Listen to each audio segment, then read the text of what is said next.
cible na mission za plus jeunesse dissidente nous avons besoin d'apprendre plutôt mes coloniaux parce qu'ils ont une mission il y a pour préparer la jeunesse montante pe lisuto s'adresse à la communauté RDC sans distinction ethnique na numéro politique ya lelo te pour na bino moi na mboka président lui azali leader ya société civile RDC ensemble na ito zo échanger par rapport à sociopolitique vous vous préoccupez mboka na biso Congo démocratique to que récemment awa ba candidat na débat députation tout le bas provincial tout le national ba to déposer ba candidature na bango ba candidat président de la république ba kindeki pe kuna na sene pa bona na mabotika oya bango ba candidature même est-ce que profil intellectuel profil politique et répondant qui na critère ya moto zoko ça très plus na peuple congolais oyo a kendaka liboso na kati ba irne pona ko voter bandeko oyo na députation to pe na présidentielle ay ba na ko réfléchir à zwata na eba ko voter utile pour que lobby to recruter parce que ko kende ko voter ozo ko décision to peut ozo ko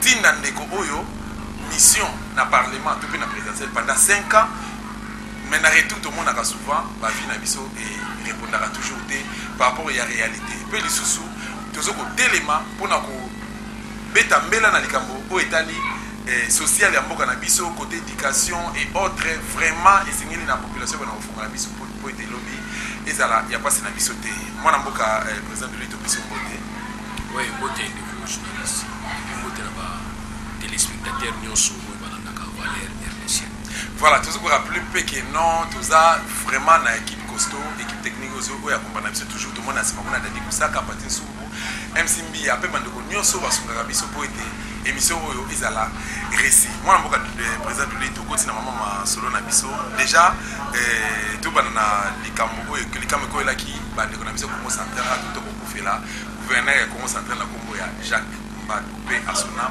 finalement batu ko terena awa na Kinshasa na kata capitale na invité pona yo zelaki na bandeko musia ba Congo na famille biologique na bazelaki le kwaza ki gouverneur corne ekende kuna bandeko na ebalela e pe bantere na Kinshasa réaction des années c'est regrettable que ba enterrer mutu provisoirement mutu faut kunda mbala moko normalement faut kunda na place où il y a Zalina assise place où ils mboka na ye c'est la moindre des choses mais ko ba keto kunda provisoirement et puis total ciment ba motivation ou to ba raison où vous allez avancer pour avoir pouvoir vous allez solidité donc ils ont raison peut s'attirer soutenir vraiment les soutenir à côté mais voilà comme on va dans un premier temps il n'y avait pas une raison pour pousser qu'il y a à l'intérieur dès lors que ah ils allaient place na ya salade ils allaient lié où il y a qui comme mission de service parce qu'il y a une mission de service où il y a discours il y a chef de l'État dans le congrès mais tant il y a confiance il a fallu pour soyez besoin de ça dans le place où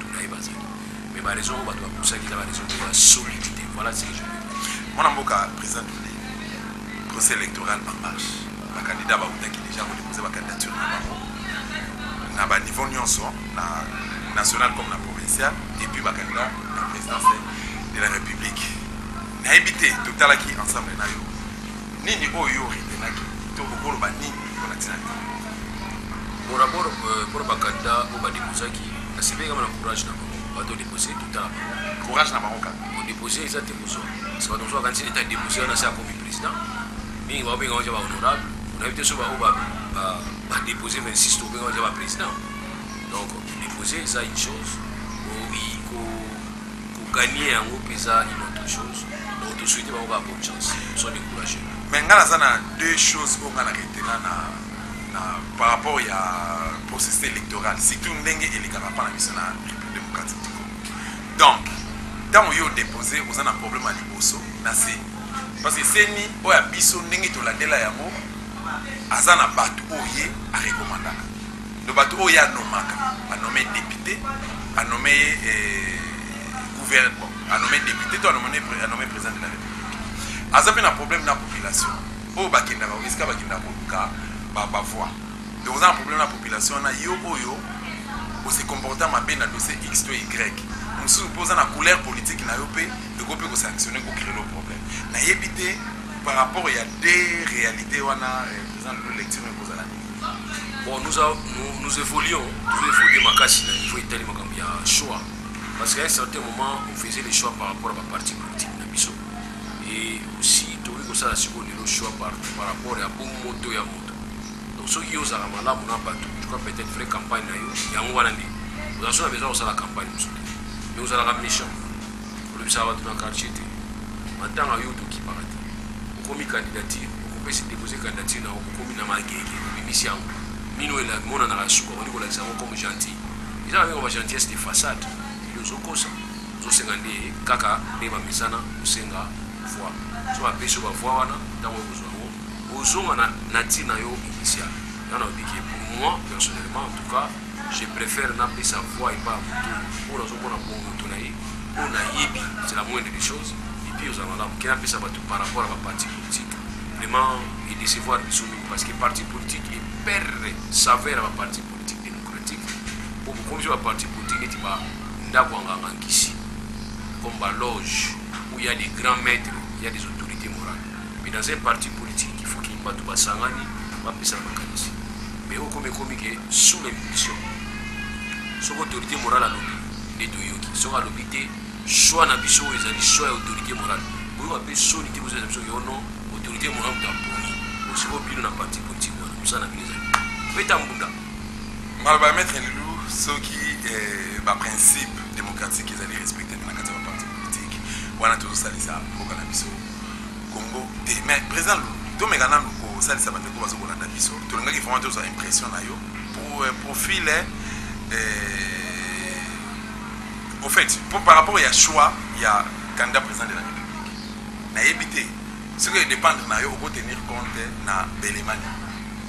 Bon, actuellement, il faut avoir la compétence. Voilà, tout dans la présidence de la République. Présidence de la République. Pourquoi? C'est parce que c'est une institution personnifiée. C'est la seule institution où ils ont un bon moteur. Donc, nous sommes la présidence de la République. Ils ont bureau. Mais, tu as dit institution, président de la République, c'est-à-dire moteur. Donc, il y a une fois la moteur, la compétent. Moteur, la très serviable. Moto wana zala vraiment quelqu'un qui oiseau sangi sama. Moto wana zali moto oyo azali koyoka manto yimibale. Moto wana zali moto oyo selon la constitution akosimba responsabilité na ba parti politique. Moto wana zala moto oyo akozala autorité morale sous na parti politique na comme autorité morale ya mboka. Moto akozala président ya batu nyonso na ba ennemi na ye. Moto wana ndi voilà ba critères oyo ko déterminer n'est-ce pas pour la président. Moto wana fanatique ya parti politique na été. Moto la parti politique n'est que les gars mokati. Donc voilà bien que belé na ko ko na cadre de critères. Mais na 27 cadre tout le monde là Emmanuel Chandari parce qu'il y a un successeur et chef de l'État. Tous en ont 26 souvent. Oyo ba 26 entre autres ba Kinki Wangulu ba Gabriel Monkia ba Théodongo ba Jean-Pierre Bemba Félix Tshisekedi Vital Kamerhe et les autres. Na yebité okoko pesa chance mana nzoki les responsabilités ko revenir pas na yo. Au mec au sein de ça va te voir. Ah, n'est-ce pas comme population morale à propos. Il y a propos qu'on proposer. Hein, on peut sa chance pas na. Ton nani a encore répondre à quelques critères pour YouTube. Bon, personnellement, on a évité sur la rose à ma paix et pour l'imsama sur la paix. Actuellement, la ligue Moutou Azali n'a pas compétence de son. Moutou Azali scientifiquement prouvé qu'à ça vraiment ça c'est. Mais il y a un problème. Président Loulou à l'Obiké, maître Loulou à l'Obiké. Pour naïe, ce qui dépend de naïe, Moutou Azali scientifiquement prouvé qu'il y a ça maïe. Prouvé qu'il y a Azali maïe. Donc Moutou Azali n'a pas valeur intellectuelle. C'est la moindre des choses. C'est que loi électorale et entre autres la loi électorale et loko oyo basenga kabiso mingi tanto kendaka. Toke ko déposer ba candidature na biso bazo ko senga na batuana plus baya na document na bango académique. Na yebite ebele batu ko défiler kuna présent lui tout monde République démocratique du Congo et uti ko zala l'idée na problème makasi ya leadership. Joseph Kabila a géré mboka oyo 17 ans d'Iran mais il est mal iboso même au niveau international ba reprocher na likamba communication. Ils a vraiment failli ya makasi. Maintenant lelo na kotala lelo bandeko autour de poser ba candidature na bango présent na yebite photo interpeller ministre et enseignement supérieur universitaire il se peut que belé na kati na bango basala ki moi cop moko boye ba pesa ki bango ba usage de faux yo aussi tout vous allez chérir na yebite par rapport na yango pour le manine normalement ils ont dit ba université tout tanga il faut battre la biso tout tanga ki bana ils ont malamu en lieu place na betaka tolo ki naza licencié naza docteur naza docteur en droit en telle université tolingi soki bauniversité wana ebetelaka bango to parce que c'est pas pour rien botestaka biso c'est pas pour rien bauniversité wana évaluaka biso attention un intellectuel un licencié azoleka liboso ya bagrand professeur ya droit grand professeur d'économie grand professeur ya science politique bazoleka liboso wana mpo baleka na otobengango bref de fait ntango oleki epa professeur wana il faut que professeur wana ntango bazodéfendre étudiant se taire atindi makele babinani dosta oui dosta tozwaki na telle promotion en tout cas c'était azalaki étudiant moko azalaki courageux lelo tokokama te ndenge akomi na niveau wana comme ça bavaleur nzouta na bauniversité na biso topesi mwa valeur na bauniversité na biso université koma neti mwa baporte parole ya baétudiant na bango comme na garantie tokobenga bauniversité nde na garantie me biso omona moto aodépose ono azalaka licencié bokamo bino nyonso azalaka licencié boni koverifie ya nini oyo ya inikini inikini mpe afani na ye swi promotion nini inikini mpe afani na ye swi or soki nga nayebi ke so nabeti munduki nabiki naza motu neti ya inikini eke naza moto ya inikini te ntango inikini kozwa déclaration wana baye koverifie aneni ni promotion kopa inikini epesi communiqué babi sauf erreur ou omission de notre part monsieur Loulou totali na promotion oyo ya licence tomoni yo te peut-être ozalaki na okombaka basale ya bauniversité qui voit tout ça ekopousse moto akoba kokosa te mais lelo moto akokosa ni facilement et surtout ko bauniversité ya mosika omona ona azalaki naza licencié na université ya Singapour na Inilu na Louvain naza licencié soki naza docteur na nini na université nini na université ya Kuala Lumpur papa Kuala Lumpur tu ko vérifier na Kuala Lumpur na okta eza côté ni donc nyonso wana eza bauniversité zo ide biso te mais il faut bauniversité ide biso dans ce cadre là maintenant tant que pesa likambo lukuta wana tant que tu vérifier tout université vérifier on peut même t'accuser à usage de faux soko ça va.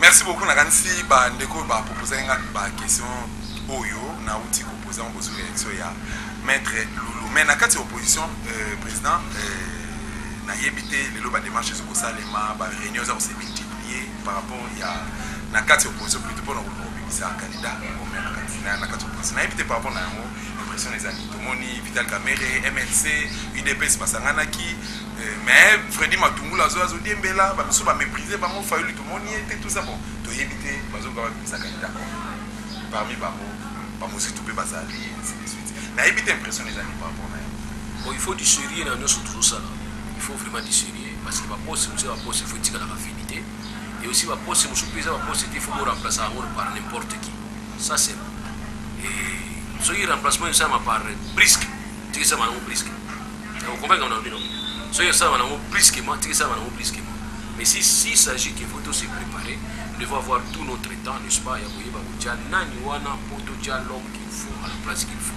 c'est vraiment important alors na oyo makambo ya kosangana na position c'est pas une obligation constitutionnelle mais c'est plutôt par stratégie position monique on est au kabola ba foi to peut savoir chance na mutu moko comme ça basa na bakor ba osala na bakor de gestion osala nini comme ça bakor à partage à pouvoir et osala va permettre à ce que mboka ezwa chance à aux alternative à ça.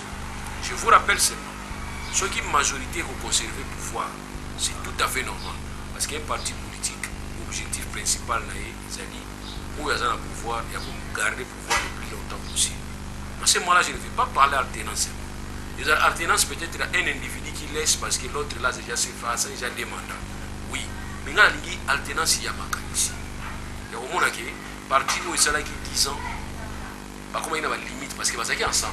Nous vivons ensemble, nous mourons ensemble. Mais dans la partie où je suis, il y a une idée sika. S'il faut parler de la continuité, je me pose seulement la question de savoir qu'est-ce qui était bon pendant 10 ans. On a mon personnellement. Vous voyez, on a mon personnellement. Vous allez me dire qu'il y a guerre ici, mais guerre depuis l'année de Bandakia. Mais guerre peut s'être parce que dans l'Est, moi, tu veux continuer à opérer. Il y a un ami qui est dans la Bandakia. C'est ça le problème. Ça, tu as un gars qui a bandi guerre, et puis il y a un ami qui a tout le guerre. C'est guerre. Tu vois, moi, ils ont raison. Il y a un ami qui, pour moi, aussi sa guerre dans Mboka, ils ont vraiment bilanté. Aussi sa guerre dans Mboka, ils ont obligation à tout le monde.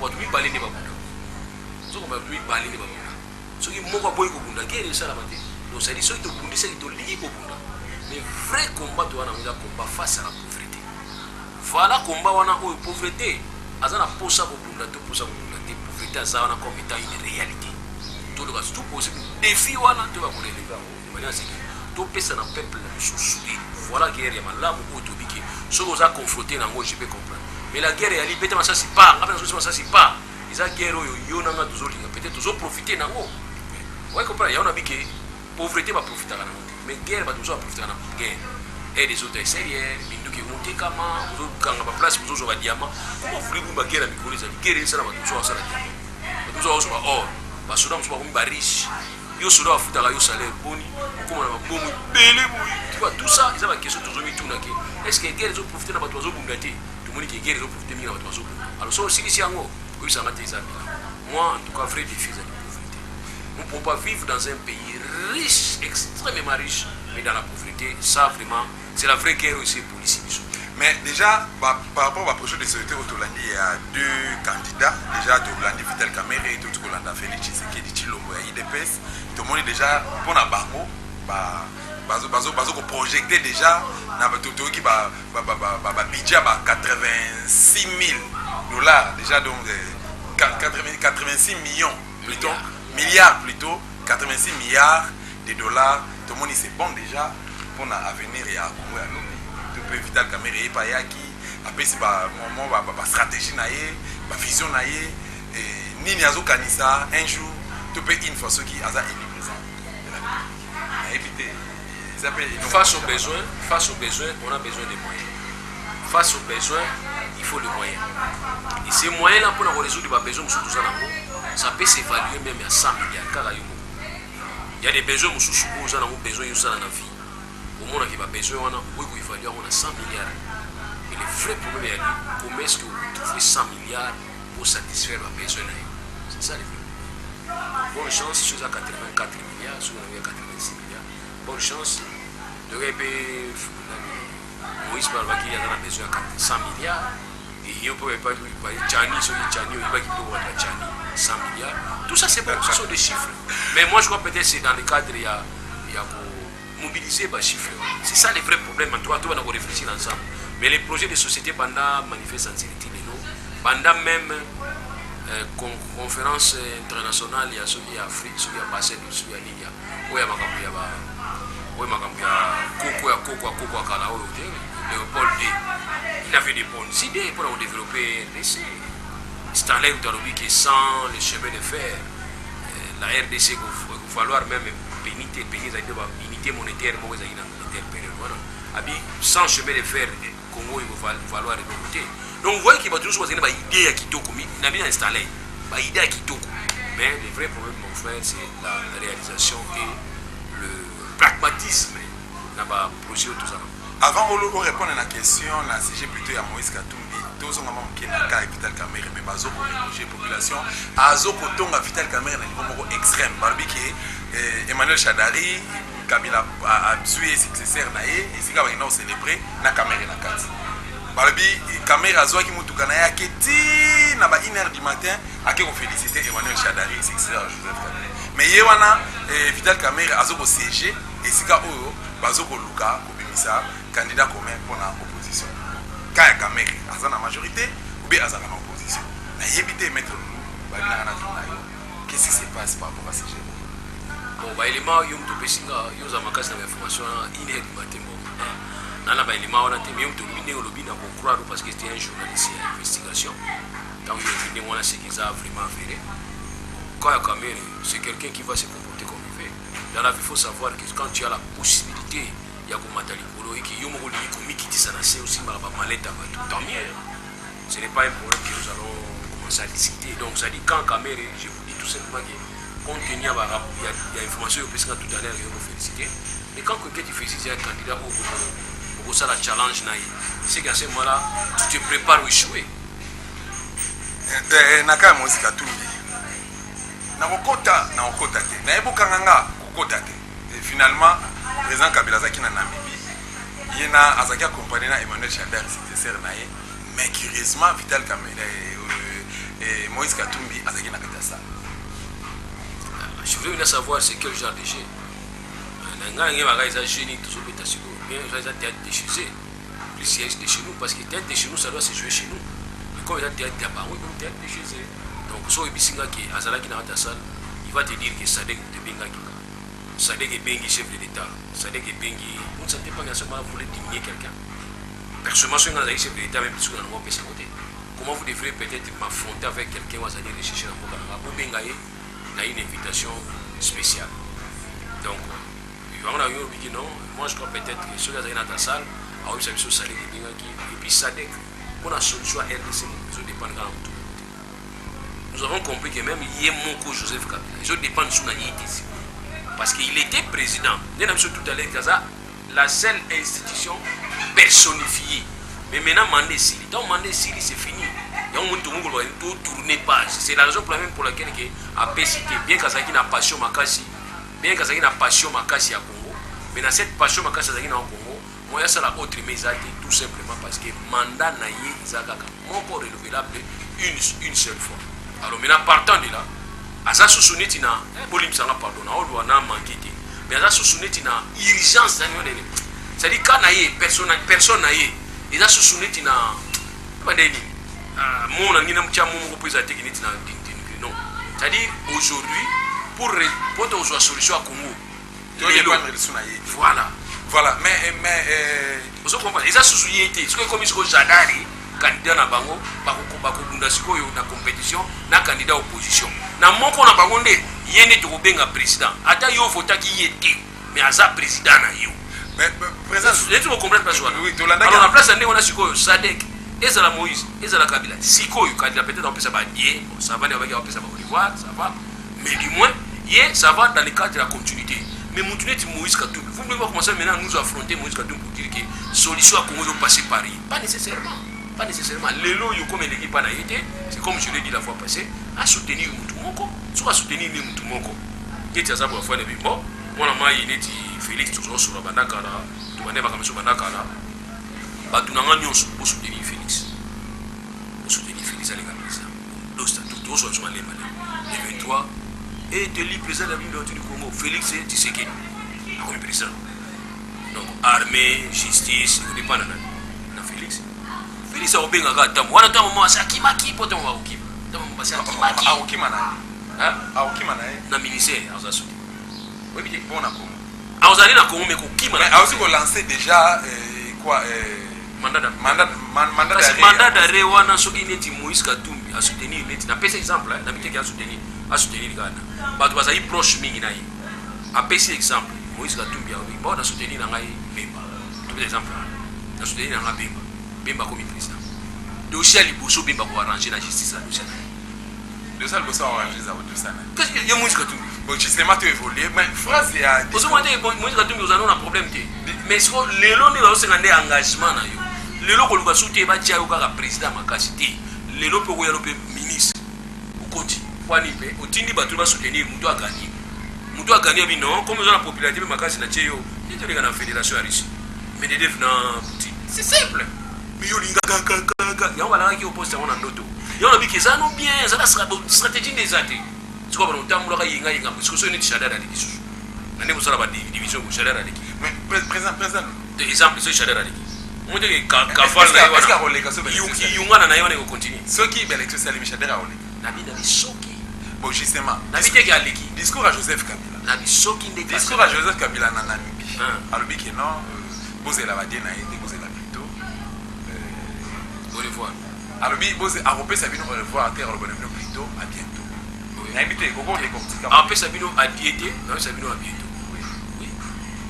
Il en est 5 ans. Tant que tu as soumis à bientôt, non. Tout ça, nous sommes morts. Maintenant, on a voyagé dans ça à 5 ans. Mais à bientôt, c'est en 5 ans, bientôt, bientôt. Parce que moi, je suis total à l'air, je ne sais pas à l'air, je ne sais pas. Je suis un jour,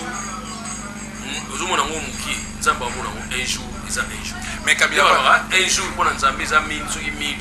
Tu vois, Kabila a trop sur après tout, est-ce que après présence de la c'est cet état d'esprit-là, là, je te dis. Un état d'esprit où ils ont dérangé, n'a pas professeur, n'a pas élève. N'a pas politicien miné, n'a pas politicien Lilo, n'a pas politicien Kala. C'est cet état d'esprit-là. Pourquoi? Parce que, à ce moment-là, on a GOIA spécialiste. Or, on a un géant dans la zone. Les années, il y a un déranger l'esprit là, bino. Oui, on a un bande de gens qui sont Tomboki. On a calme. Tomboki, pour pourtant, on va dire que non, pas ça. Présent. On omoni mutu andenge wana so otambola naye landa calme mete atoya sabino komwa nzambe bolanda conseil na pesa bato akalme ndenge wana conseil ozopesa bango avoye bato akalme ndenge wana so moza bien pana il faut za calme kaka neti soki bakotuna boni bacuki na miso soyebi ezoso ayite mais soki so babeti kaka ba machine ele otuna machine un état d'esprit oyo ezodérange na baprofesseur na baélève na bapoliticien minene na bapoliticien lelo na bapoliticien akala c'est cet état d'esprit là poni parce que azokotisa bino na g oyo aza spécialiste or nga na bageo nanga azaka siko eza nini ya kodérange esprit na bino oui nga namonaki mpe bandeko na biso ya mnc batomboki te oza calme batomboki ntango alobayeke no mpe baza présent omoni mutu andenge wana so otambola naye landa calme mete atoyasa bino komwa nzambe bolanda conseil na pesa bato akalme ndenge wana conseil ozopesa bango avoye bato akalme ndenge wana so moza bien pana il faut za calme kaka neti soki bakotuna boni bacuki na miso soyebi ezoso ayite mais soki so babeti kaka ba machine ele otuna machine masebe ezobima batu kote oyo français bata balivre minene ebima mpo badéfinir kaka mo ya pamba ya lobi alobi ke nayebisi bino ke na bientôt c'est dans 5 ans nakanisi bandeko balandi biso c'est dans les 5 ans président loli toza na élément moko tolingaki tolanda ensemble na yo bongo tokozonga par rapport ya profil politique, intellectuel, moral et psychologique et surtout spirituel, il y a des candidats oyo biso tous qui ont voté le 23 décembre ceux qui élection et que salima na régie ceux qui élément na ba préparer en mot ba balancer en bon to kozonga to landa Emmanuel Chadar c'est parti Dika Kobanga Avilio Yoko Palini Ngabe na Filio Elisa Yeni Moko Zambo Ayu Ngabe na Palini Mama na yo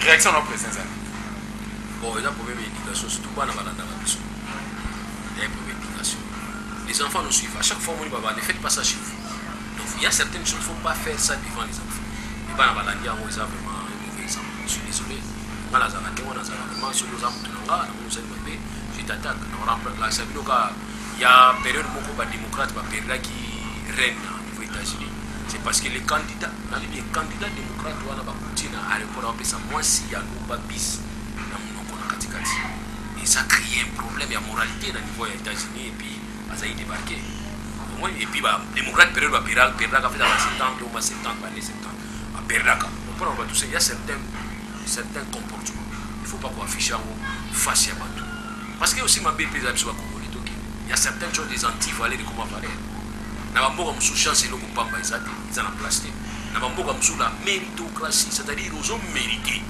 babike mutu aza wana en tout cas félicitations mais moi mutu aza ngani na koma mimi ngamona kamwaka donc ça dit voilà donc tu rappeler pas mal de choses sur l'andaction qui événement où tu Salema il y a de cela 4-5 mois passé et l'événement na et tout Salema mais lelo Emmanuel Chadari Azali secrétaire général il y a secrétaire permanent tout secrétaire général il y a peu perdu parti phare, il y a majorité présidentielle, et puis parti présidentiel, il y a un des successeurs, il y a Joseph Kabila, qui a une élection où il va se préparer à Nicolo et Zalikoya.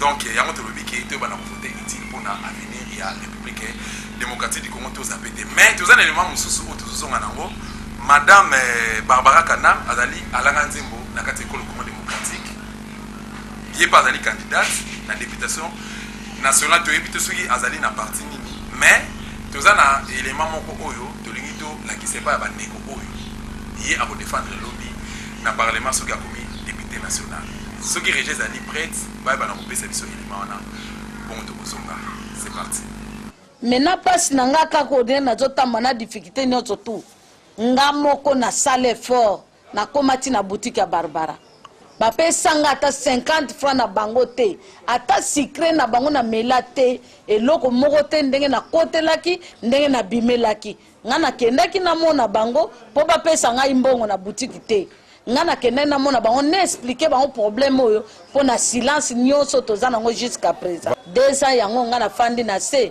l'état pas azali l'état mukolo batu l'état mukolo mabele ata lelanga likambo na adressé directement pa mkonjamboka na première dame bakota nanu makambo batalelanga 2 ans o nga na fandi na se na ju soin ya malamu te po possibilité ezalaki nanga muke tangu na longo wana na ye komona André Kimbuta po makambo esalami na kata mabele na yo nga naza ndeko na yo ya mpangi nazo souffrir ngai yeyo banyokoli nga babwaki ngai nana eloko te nasuki esika nga na bandaki wana nasuki wana naza isu na possibilité ya komisalisa te ye moko mutuka Barbara Kanam atala neti mama na yo bien ndeko na ye bafandi se 2 ans na se azwaka soin ya malamu te Barbara yebi soin na ngai te nazo sala petit besoin grand besoin place moko Barbara ozwilinga travailleur te ozwilinga bonne te na mutuka na onga na zui problème wana ke sungaka mama oyo tindenga na komi boy na zui eloko moko te lisungi moko te na maboko na yo yango na sengi epa na ozongisa mutema sima ya kosilisa makambo présent tolanda ensemble na yo madame wana komone mama Jolie afandi na Mbinza Delvaux lelo azali victime akomotama na babiki parce que mutuka ya Barbara Kanam etutaki ye ndenge tuko expliquer wana lelo Barbara Kanam a répondaki yeke azali une femme forte madame Jolie kalala aki bafunda iska ya candidate députée candidate plutôt na députation nationale présent direction des années. C'est la raison pour laquelle nous allons aussi une réforme de la justice. Comme ça, nous allons se sentir que nous avons assez abîmé. Nous avons bien, nous avons vraiment partout. Tout le monde a cas où nous avons ici. Mais nous avons une famille, nous avons un cas. Père incorrect, petit. Nous avons un bango na mwanda. Baina ya kufila au babiki akufina cirrhose des foie, akufina cardiaque. Mais ba tuti mtu azaki na sa mutuka. Bango moko père incorrect. Elongoli mtu wana na muna na mwanda eko pese traitement awa akufina munkoli. Tatu na bango kitozo solution ote biso te mtukumia akufina amela masanga cirrhose des foie na cardiaque. Donc vraiment c'est regrettable. Il y a problème de justice. Mais tout ça dans la famille va les battre. Du moins nous voulons avoir une justice vraiment pour aider la société, une justice qui va commencer à résoudre des problèmes. Bah pour nous surtout il y a une justice, il y a bouillé, moi je crois peut-être très bien. Mais ce qui est vrai, oui bah qui ma bête tout ça la radio il rattrapera toujours. Mais est-ce que les lots vraiment congolais ko beaucoup en justice parce que tout le monde baninga na ngai bande kona biso ya filimbi batiko condamné bango récemment awa donc tout le basement aussi là na prison centrale à Makala ba condamné bango à 3 ans de servitude pénale. Mais batiko samba plaignant azate batiko samba infraction au bango basala ki mona nangé pourquoi parce que babimaki na marche à CLC vous avez organisé awa pour na roloba non à 3e mandat il y a Joseph Kabila Kabaki. Lelo bandeko Palmer bandeko Cédric bandeko Carbone bazali na prison centrale à Makala pona ko citer kaka bangote ba dio minonga la bazawana ba fa ndiongo bazawana ba edika pen bazawana ba tebele bazoko les jours comme la nuit na kata prison wana président lui c'est que c'est une opportunité et pas na yo juriste ya munene na kata mboka oyo par rapport à dossier oyo est-ce que peuple congolais le loto population pour croire la justice na biso ya Alexis Tambouamba oyo lelo azayepe concerné za na ba contentieux judiciaire na justice internationale lelo azoko gérer justice na biso mais bandeko bazali ko c'est-à-dire moi je peux pas venir ici dans mon ça va état de lieu état de lieu à justice na biso moi ce que je retiens seulement nous devons faire un travail à réforme de la justice outil vraiment musika la justice na biso et il y a des plaisanteurs pour ils ont benda biso na ciment ils ont benda biso na c'est pour justice na biso c'est comme nous on a biso à toujours dans la criona niveau MLC la justice élève une nation donc la justice doit élever une nation si la justice ne fait pas ne joue pas son rôle cette nation va toujours rester stagnante et puis au monde entier voilà mon souhait Zaliké les lots peuples plutôt qui dans la direction le 23 décembre doivent voter utilement mais on est avec ma commune sur ça sera résolu un jour moi je suis sûr ceux qui quand ils ont opposé les lois de justice tout le monde a un mission et vous avez décrié en haut bah acte wana surtout sur président Moko tout sur régime tout sur muto ba lui oh ba lui vraiment un seul zati que ça la ba bon parce qu'ils n'ont répété chaque fois makambo député ko ça la ponté vous avez maçon té vous avez architecte té député a un rôle ni balé kaka jouaka ezali ko légiférer c'est-à-dire ko ça la ba loi pour l'intérêt à Mboka na ko ça la surveillance contrôle ya gouverneur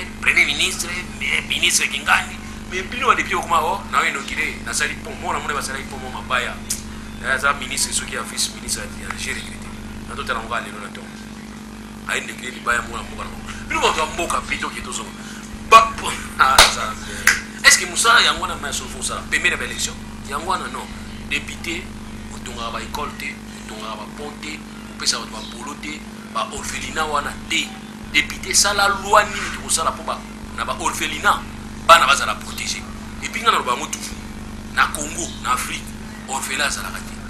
Oui bon, nous vivons en famille. Yomoni bana na yo za ndeko nanga so yo za sute bana ba benga papa na ba mboka pe sa difficile ko papa leki na biso o mama kulute kuna ya mama papa, c'est-à-dire l'enfant parti à tout le monde orphelinat ni siko yo ke kuna na orphelinat lo so pas filmer lo so sac moko ba filmer non mais ça a même souci parce que pour ba ba structure moko difficulté na benga ba prison libre ya omoni tous en souci ba orphelinat homme de vieillard ça la problème marito na yo le CNCC d'échanger, il nécessaire d'échanger. Et comme caisse nationale de sécurité sociale. Pour payer ça, il travailler, il y a droit na bango. Est-ce que vraiment solo koko n'importe quel système ça n'importe tout normalement ça passe ça n'importe quel koko moko boga futa kaiba sécurité sociale na ye jeune ça na pas na ye. Et ça na pas ne pas si faire na ndako ko sokola ba se bimaka popani. Papa wana mkolo a travailler ki cotisation na ye ba bombela ki tango komi koko ba komi ko futa ye akomi ko futa pena mtu azo surveiller. Au moins qu'ils charge à monter mais na mboka na biso ya politique ba koko na politique moko mabe ba cotisation ko futa te politique moko malungu za kuna te tango komi koko sele homme de vieillard pour y avoir la campagne na yo ki utira ba sac moko loso quand il fait photo oh na singi ba vie kuta alors voilà comme tout le monde un député za mutu sala ka biko za mutu asifia ka gouvernement mais un député atunga ba po ba ponte akina utala ba kongote na ba orphelete wale kama na ka oya ba ulakisi moi je crois peut-être en tout cas maman jolie kalala il faut que la dame moi je n'apprécie jamais musique tant on l'a singa Barbara Kanam et ça n'inga pas je t'apprécie beaucoup soit on a bien un cri et on dit un cri de cœur nous on peut se pas vraiment na sepela la musique pour moi casse so na Hollanda mais moi je n'ai pas ça avec moi soit ni on t'a d'aller la tantino yo tanti vraiment quoi tout possible soigner ça mais biso zosenga même qui n'a pas producteur ba médecin nyonso ya musique rdcienne soki madame Barbara Kanam azu charge ya mama oyote mama Jolie Kalala bo produire et sous-souté même ba fanatique ba kenda oya ko ta ba concert na ye bo kende c'est parce que immoralité isa ya makasi te motema mabepe za makasi nanga mto komi na suka ba sen leso biso kuna ke émission esili meto zui SMS moko uti ya bandeko oyo basutenaka ndeko Basile na 2011 balobi ke aisko kaka bango bambongo na bango bakotiso basalaka tout ça apometaka bango ba jardin ba hôpitaux tout ça mais bazui yango te mais ndeko Basile na sira Hollanda biso ye moko soki moyen zala tinda batuna to moko ya ay bana ko se défendre à travers émission au Vala RDC to komi na suka maître Lili to ko retenir na part na yo question zela to poser ote et la réponse à Basile oui c'est vieux Basile vous a parmi le député au Bazala qui fait aimer soutenir peut-être il y a certaines choses dans la vie il faut garder la carrière personnelle et biso mabe tout ça la ramène toujours la carrière na biso personnelle do hypothèque kango na ba carrière ba parti politique là un certain moi je me dis moi-même quoi appartenir à parti politique na on comme risque makasi so ka yo sali mabe yeba ki mabe no so ko ya pas so comprend il y en a qui un certain moment na tika na indépendant pour se bien il y en a qui tipwana tina ona na émission na mingi émission ba émission za de gagner pas possible bon on peut toujours se rattraper il faut confiance en la population et zongela yo makasi ba kwa na yo pour que mabe et zonga te lo bana so kezani to komena suka le bana so kezali to linga ko to linga ko ya ko na biso et puis nous avons suffi aussi peut-être photo na question to na ibate ya ba menace ezali ko c'est pas ya chef de l'état en terme que ce qui kuna ko masali boité to landela ye oui justement niki aller moi je crois peut-être ce n'est pas le moment c'est la raison pour laquelle on est en Afrique tous allez pour avancer en termes de sécurité après l'élection de sécurité après le mandat il y a chef de l'État ceux qui les niki aller à courage à pour Sarkozy nous allons bien alors aujourd'hui nous félicitons la justice française où ils allaient pour la Sarkozy le financement soit qui est à niveau ya Libye et puis que financement wana il y a un sénégalais qui va guerre en Libye on doit faire en Libye tu vois alors justice française félicitations à comprendre on a la Sarkozy par rapport à alors yo niki on a dit l'inet no yaga oh non c'est-à-dire tu vois kuna ndenge za boyo so comme atiki koto oh pourquoi ne pas d'abord ko libérer abimana ina et puis après finalement yo zo bila kamutu on mpuku à côté na ndaku na yo na ko boma ine mfungoli ba porte et c'est ça mandé on message na so na besoin ko boma mpuku kanga ba porte kanga itango za na kati c'est-à-dire neti nogera le président Panama bakene ko kanga ye azoteka drogue na itachi bakene ko kanga ye est-ce que bato panameye bakufaki oyokaki yo bato bakufa tala inokanga ye bakufaki de bakufaki to oyokaki yango bakangaki waza concerne bino na Afrique bino zalia so muli mutu aza concerne na makeni kende koluki na ndako na ye bozana ba hélicoptère so bosala ba na ba film ba commando na monaka bosala film ba commando inokanga ye na ndako na ye comme ça bitola mona tongo to bike bozaso na présenter to kangaki ye mais ouais bino boko yaka ka ono to ngokanga ye kanga ye bozola ka mutu siko mutu bozola ka wana aza mutu azaki 17 ans 20 ans na pouvoir yo siko masa na za pena ya ko kanga biso basi na bino yango ndelo kwa bato bakufa yango ni mo président zo ngokufa na pouvoir kwani azopanga de mabe na ngaka leko landanga mais to bite ke to encourager ba mutsa